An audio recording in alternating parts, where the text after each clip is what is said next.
नमस्कार, मैं प्रिया और आप देख रहे हैं लाइव बिहार न्यूज नेटवर्क। इस वक्त हमारे साथ लाइव सेशन में बातचीत करने के लिए जुड़ रहे हैं ग्राम पंचायत उस्मानपुर प्रखंड अथमल गोला से मुखिया कार्यवाहक विनोद यादव। आपको बता दें कि यहाँ से वर्तमान में मुखिया मंजू देवी हैं। तो चलिए लाइव सेशन में बातचीत करते हैं मुखिया कार्यवाहक विनोद यादव से। विनोद जी नमस्कार। नमस्कार भैया। स्वागत है आपका Vinod ji live Bihar news network में। जी बोलिए। जी विनोद जी, कार्यकाल कैसा चल रहा है पंचायत का? कार्यकाल तो अभी ठीक चल रहा है। 12-13 महीनों का समय बीता है, क्या कुछ योजनाओं पे कार्य शुरू हुआ विनोद जी? हाँ, योजना पर कार्य शुरू है। कौन कौन सी योजनाएं चालू हुई हैं आपकी पंचायत में? अभी तत्काल चल रहा है गली नली। 15वीं से क्या क्या कार्य हुआ आपके यहाँ विनोद जी? 15वीं से कुआं का जीर्णोद्धार का कार्य हुआ है। उसके बाद नाली का काम हुआ है, गली का काम हुआ है। जी जी जी। पूर्व में जब पंचायत संभाला था, पूर्व के मुखिया के द्वारा क्या कुछ कार्य अधूरा रह गया था? बड़ी समस्या क्या उस वक्त मौजूद थी वहां पर, जिस पर सबसे पहले कार्य किया आपने कार्यकाल में? अभी सबसे बड़ा समस्या है पानी, जल नल वाला। जल नल का समस्या बहुत ज़्यादा चल रहा है, इसीलिए कि हम लोग के अभी मिस्त्री अवेलेबल नहीं हो पा रहा है, इसीलिए थोड़ा दिक्कत चल रहा है नल जल पर विशेष। अच्छा, तो नल जल पे पूर्व में कुछ भी कार्य नहीं हुआ था? हाँ, वार्ड संख्या 9 में बोरिंग सिर्फ हुआ था, कहीं पाइप कनेक्शन नहीं हुआ था। अच्छा, तो मिस्त्री जो आपको नहीं मिल रहा है, इसके लिए कहीं पर शिकायत भी किया हुआ आपने? हाँ, मौखिक शिकायत किए थे प्रखंड विकास पदाधिकारी के यहाँ। जी, लेकिन अभी तक इस पर कोई समाधान नहीं हुआ। वो भी प्रयास कर रहे हैं, किए हैं प्रयास। एक दो गो एक सप्ताह पहले बोले हैं कि एक मिस्त्री अवेलेबल किए हैं। जी जी। तो पानी के लिए तो लोग फिर परेशानी की बात करते होंगे आपसे। हाँ, परेशानी तो है, आवश्यकता है। जी जी। आवास की क्या स्थिति है? कितने लोगों को अभी तक आपने पेमेंट दिलवाया आवास में? अभी मेरे यहाँ 238 था। 34 32 हाँ 238।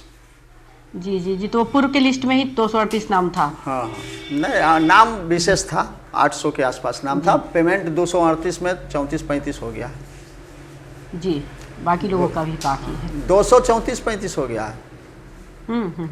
अनुशंसा है 234-35। ये बताइए कि आपके यहाँ पर स्कूल वगैरह में क्या व्यवस्था है? उसमें किसी तरीके की दिक्कत या परेशानी तो नहीं सामने आ रही है? मेरे पंचायत में एक स्कूल में बहुत समस्या है। कमरा 3 है, प्राथमिक विद्यालय उस्मानपुर, इसमें बहुत समस्या है। कमरा 3 है, बच्चे 1200 हैं। एक कमरा जो है जो स्टॉक रूम बना हुआ है। एक कमरा तो बहुत ही बड़ी समस्या है, 400 बच्चे एक कमरे में। हाँ, उसके बाद बता दे रहे हैं, एक कमरा स्टोर रूम, एक कमरा में हो रहा है किचन रूम। मात्र एक कमरा है, उसमें 1200 बच्चा है।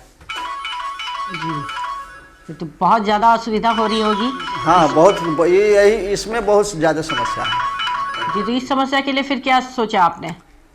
बीओ साहब के 2 मरतबे हम लोग जाके खुदे बोले हैं उनसे कि इसको दूर करवाइए, कमरा बढ़वाइए, या तो ऊपर में छत के ऊपर दोबारा दूसरा कमरा बनवाइए। अपना भवन नहीं है क्या स्कूल का? स्कूल का अपना भवन है, बस 3 ही कमरे हैं उसमें? हाँ, 3 कमरा में एक स्टोर रूम, एक किचन रूम, मात्र एक कमरा जो बच्चे बैठते हैं। बच्चा शौचालय वगैरह है या नहीं? पानी की टंकी वगैरह ये सारी व्यवस्था है? पानी का व्यवस्था है। हाँ, और शौचालय भी है। अच्छा, सिर्फ रूम की समस्या है वहाँ पर। और टीचर वगैरह जो हैं वो सही अनुपात में आते हैं बच्चों के? 1200 के अनुपात में टीचर सही तरीके से हैं? शुरू में तो दिक्कत किए थे टीचर सब, लेकिन फिर बाद में आने लगे। हम लोग 2-3 दिन जांच किए अपने जाके पंचायत स्कूल पर। अब टाइम पर आते हैं, टाइम से छुट्टी करते हैं। जी। और स्वास्थ्य केंद्र वगैरह है या नहीं पंचायत में? हाँ, स्वास्थ्य केंद्र है। जी। तो और कोई विनोद जी इस वक्त बड़ी समस्या जो सामने आ रही हो आपके, जो आप बताना चाहेंगे पंचायत में जो मौजूद है इस वक्त? अभी तो हम लोग कार्यभार अभी संभाले हैं, 1 साल अभी गुजरने वाले हैं। हाँ। नहीं, जब लोगों के बीच जा रहे हैं तो ज़्यादा परेशान किस बात से हैं लोग? ज़्यादा किस चीज़ की चर्चा करते हैं आपसे? हमरे यहाँ सबसे बेसी समस्या है वही पानी, नल जल वाला। नल जल की है। अच्छा, पंचायत भवन का निर्माण है? पंचायत भवन है या नहीं आपके यहाँ? पंचायत भवन नहीं है, पंचायत सरकार भवन या पंचायत भवन? पंचायत सरकार भवन। पंचायत सरकार भवन नहीं है। इसके लिए हम सीओ साहब के एनओसी के लिए हम अथी कर दिए हैं, खाता प्लॉट जो ज़मीन होता है गरमजरुआ उसका दे दिए हैं। 2 बीघा के ज़मीन का हम उनका अथी दे दिए हैं। इसके लिए एनओसी मांगे हैं, अभी तक तो नहीं मिला है। जी। और आगे आने वाले 4 सालों में विनोद जी और क्या बड़े काम करने की योजना है पंचायत को लेकर, जिससे कि लोग आगे भी आप पर अपना भरोसा कायम रखें? हम लोग तो प्रयास कर रहे हैं कि जितना से जितना काम हो जाए हमसे, जो कि पब्लिक जी। से जुड़ल रहे। तो लोगों की समस्याओं पे कितना कार्य हुआ, आपको क्या लगता है? एक परसेंटेज बताइए, कितना कार्य हुआ और अभी कितना 4 साल में करना बाकी रह गया है? काम तो प्रयास है, हम लोग को जितना पैसा आ रहा है उस हिसाब से काम कर रहे हैं। तो पेमेंट क्या लेट से आता है क्या आप लोगों को, या सही टाइम पे आ जा रहा है? पेमेंट तो हम लोग पहले काम कराते हैं अपना पैसा लगा के, उसके बाद जेई साहब आते हैं, टीएस साहब, उसके बाद एस्टीमेट बनाते हैं, पहले काम करते हैं। बहुत जगह ऐसा सुनने में भी आता है कि पेमेंट बहुत लेट आता है, हम लोग को सही तरीके से पेमेंट समय पर नहीं आ पाता है, इससे भी कार्य अवरुद्ध हो जाता है। पेमेंट तो जब पैसा पंचायत में आ गया तो पेमेंट तो पंचायत सचिव करवे करते हैं। मान लिया थोड़ा सा वही डोंगल ऊपर से जब बंद होता है उसमें दिक्कत होता है, और तो कोई बात नहीं है।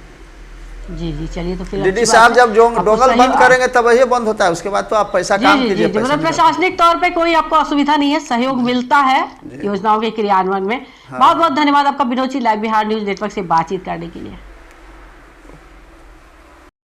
तो ये थे हमारे साथ लाइव बातचीत करने के लिए मुख्य कार्यवाहक विनोद यादव, जिन्होंने बताया कि नया कार्यकाल है, विकास के कार्य शुरू किए हैं, नली गली पे कार्य किया है, लेकिन उनके पंचायत की एक बड़ी समस्या नल जल को लेकर के है, जिसमें अभी तक सुधार नहीं हुआ। इसके साथ ही उन्होंने कहा कि पंचायत में स्कूल भवन भी नहीं है, जो है वो वहाँ बहुत कम कमरे हैं और एक ही कमरे में बहुत ज़्यादा बच्चे हो जाते हैं। इसके लिए भी वो चाहते हैं कि विद्यालय भवन का निर्माण करवाया जाए विस्तृत रूप में, जिससे कि बच्चों को कोई असुविधा ना हो। ऐसी तमाम खबरों से अपडेट रहने के लिए आप देखते रहे लाइव बिहार न्यूज नेटवर्क।